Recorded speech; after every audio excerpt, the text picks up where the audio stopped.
بسم اللہ الرحمن الرحیم۔ آج کل سیاسی اور مذہبی مخالفین کے ساتھ سوشل میڈیا پر جو رویہ رکھا جا رہا ہے وہ کسی بھی طرح لائق تحسین نہیں ہے۔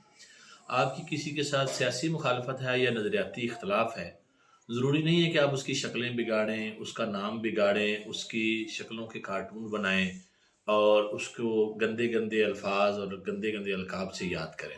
آپ کا اگر سیاسی اختلاف ہے تو آپ اپنی سیاسی طور پر دلائل دیں۔ اگر نظریاتی اختلاف ہے تو تقاضا یہی ہے اسلام کا کہ آپ اس کو اپنے دلائل دیں اور اچھے انداز سے گفتگو کریں۔ نبی کریم صلی اللہ تعالیٰ علیہ وآلہ وسلم کا انداز تبلیغ ہمارے سامنے۔ آپ کسی بھی اپنے مخالف کو کوئی بات کہنا چاہتے ہیں یا اس کی کسی بات سے اختلاف کرتے ہیں، حضور کی سیرت طیبہ ہمارے سامنے روشن مثال ہے۔